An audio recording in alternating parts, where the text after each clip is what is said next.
Hey, everybody. I'm excited to be here. My name is Dale. I'm excited to share, for the opportunity to share. And on today, we're going to be talking about time to change. Time to change. Webster defines change like this: to make or become different, to give a different direction, position, or course to something. As a noun, change can be referred to the act, process, or result of making something different. Some synonyms for change include alter or vary, modify, and shift. When we look at it biblically, change is defined as a lifelong process of transformation that involves changing one's way of thinking and living to become more like Jesus Christ, to cause us to turn or pass from one state to another, or to alter. When we consider change in the natural world, we see it in many different ways, right? Change, while uncomfortable, is inevitable. Change is necessary. What we can observe from life is that change will happen. Where we tend to encounter issues in life is that we reached a point that change must happen, but we're unwilling to do so. There are 4 changes in life that we experience both naturally and spiritually, and I really would like for us to take some time here today to kind of walk through what those changes are, what those seasons are in life. Now, us being in California, we have the pleasure of experiencing spring, summer, fall, and winter. And in those seasons, there are key indicators that kind of let us know that the season is changing, and in order for us to be properly prepared, it's time for us to change as well. For instance, we go through fall, right? In the fall, we're kind of coming out of summertime. It is a time when all of a sudden it's 30 degrees in the morning, so the summer shorts won't work, right?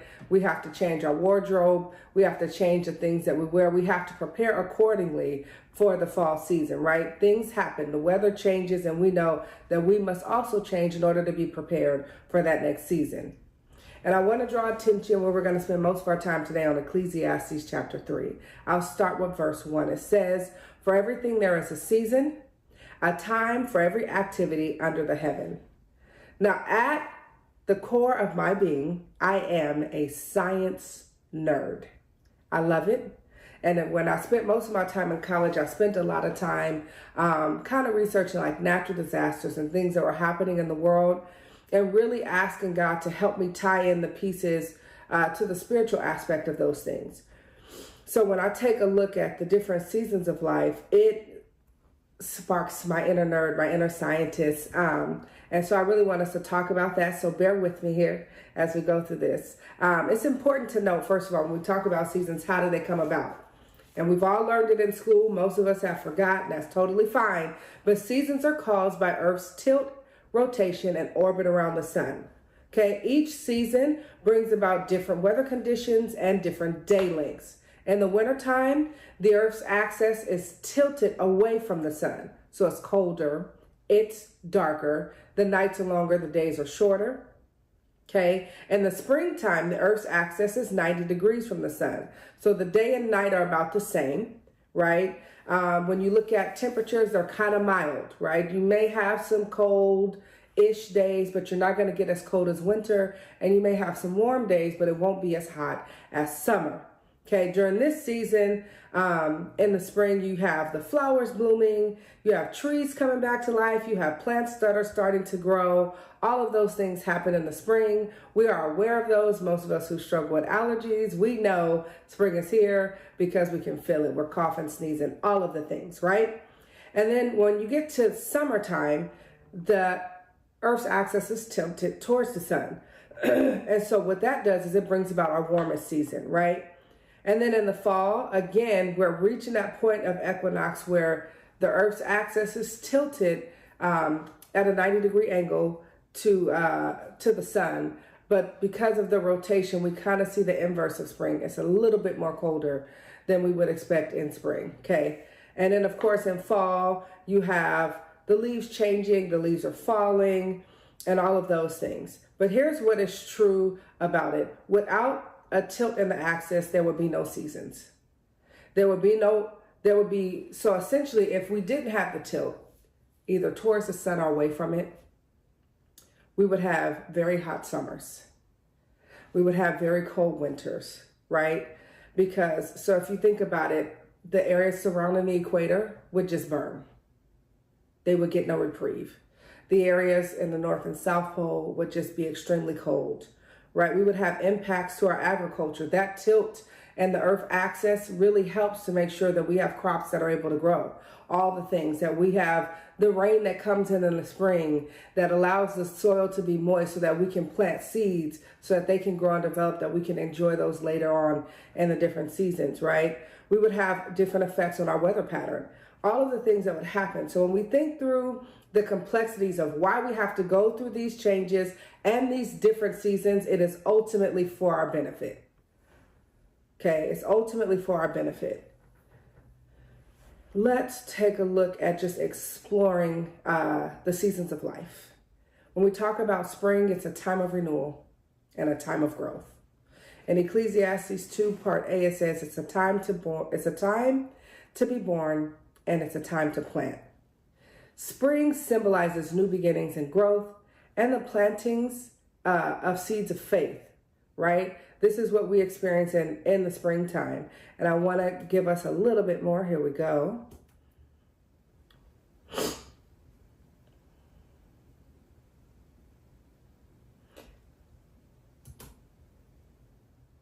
The importance of the spring season is that the daylight will start increasing. And so we experience much more light.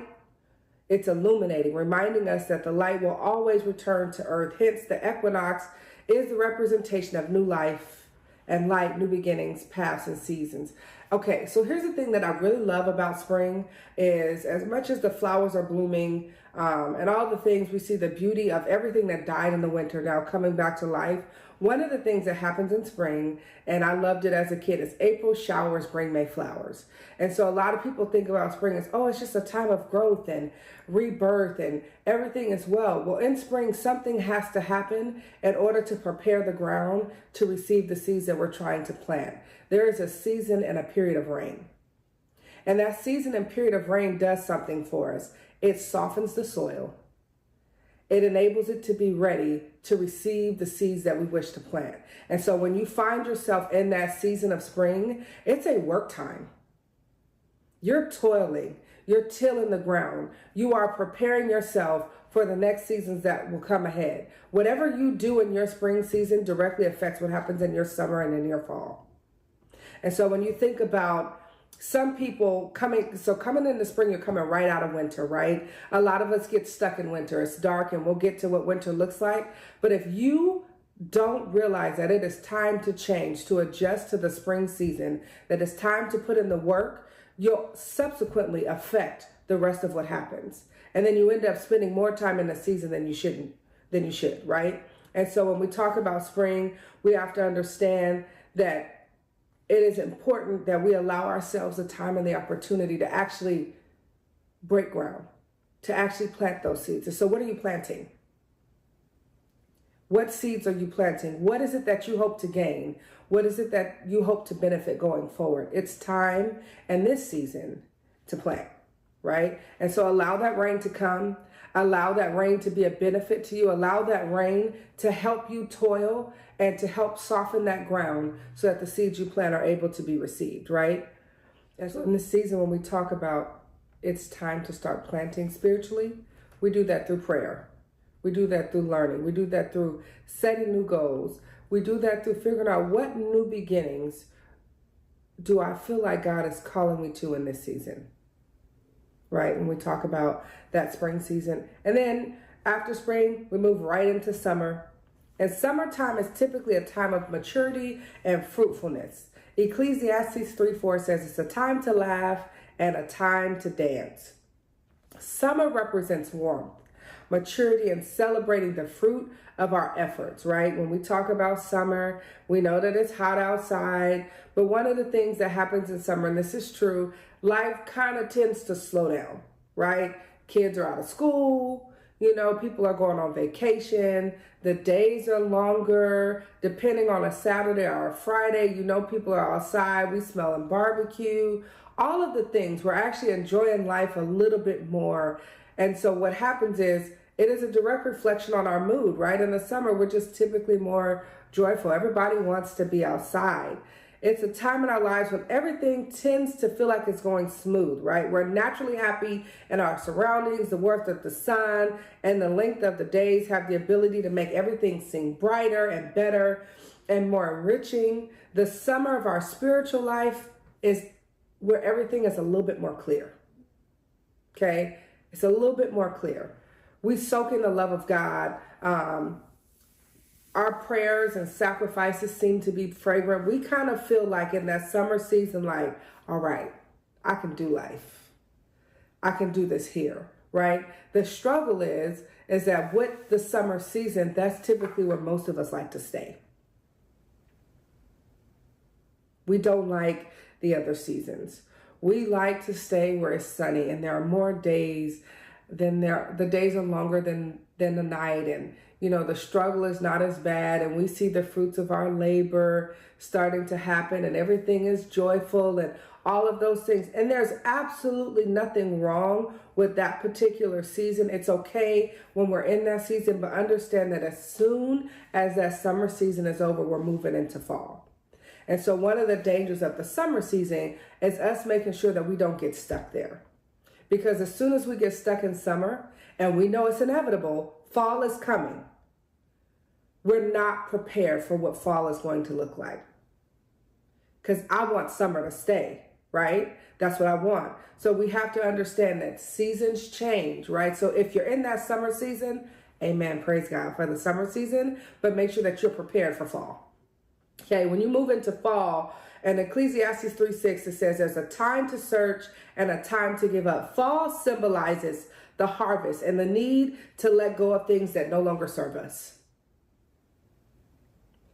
Okay, and in fall, we typically see all of the things growing and the pumpkins, and we all know all the things that happen in the fall, and all the seeds that we planted in the spring are starting to now come up, right? In the summertime, the seeds that we plant, the plants grow.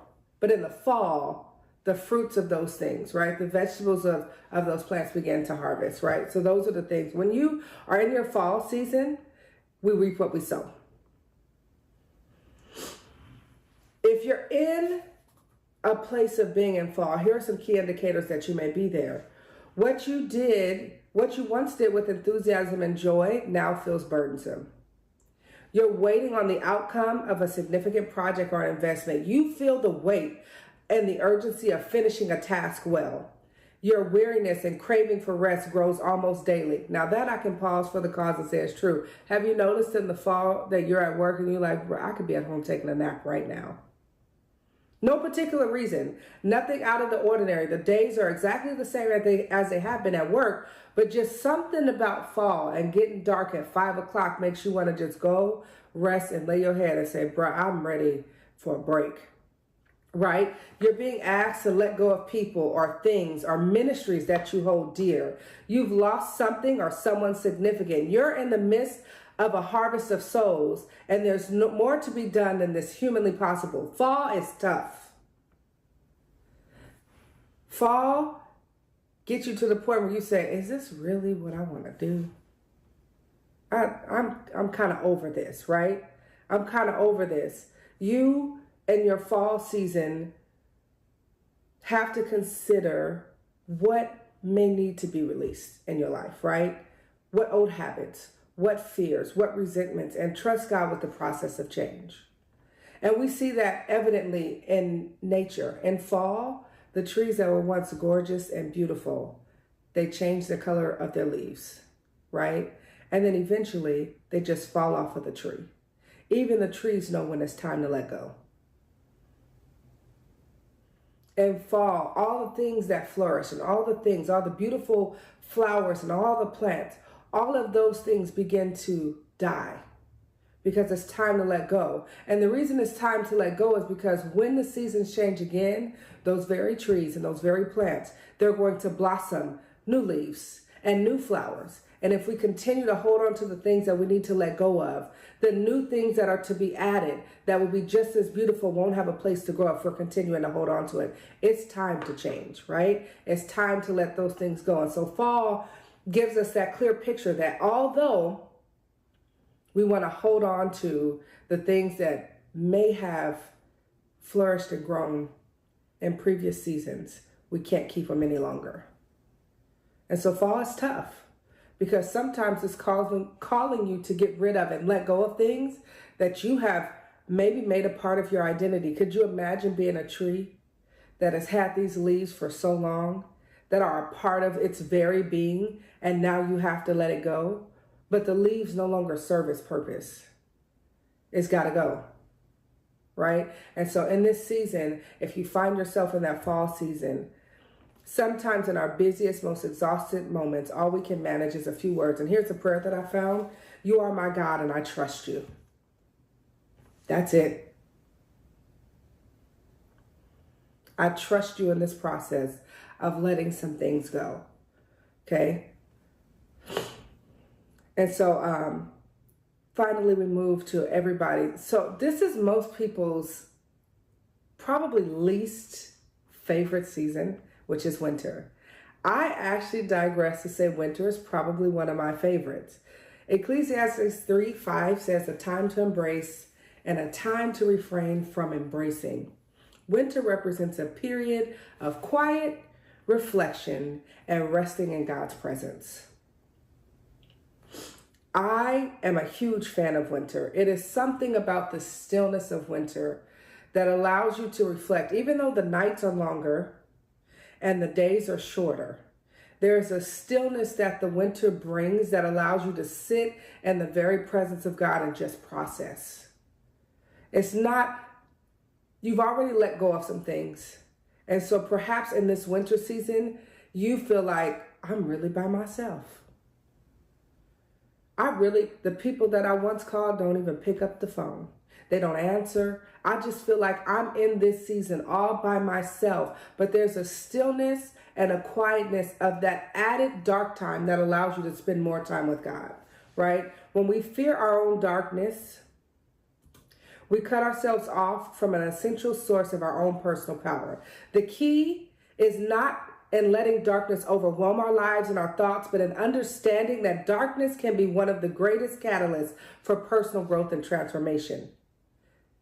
By allowing ourselves to feel our emotions and experience our own darkness, the darkness itself can become the spiritual cradle into which our inner light and new life is born. Okay?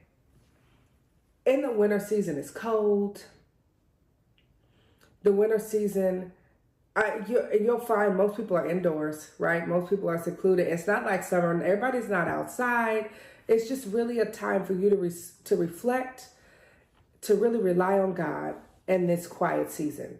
And that is okay. I have found that in my winter season, I was very uncomfortable, right? I felt very much so like, God, all these people have just left me and there's nobody here. There's nobody to talk to. I'm just going through this all by myself. And I felt like God looked at me like, for real? Because I'm here. I've been right here, right? This is the time for you to truly reflect and to truly gain God's strength in those seasons, to truly draw closer to Him and to truly prepare for the future. Because here's the thing about the winter season. Right after that is coming spring. And in my winter season, before I began to think about the seeds that I want to plant in the spring, I got to spend time with God to figure out what He's requiring of me next.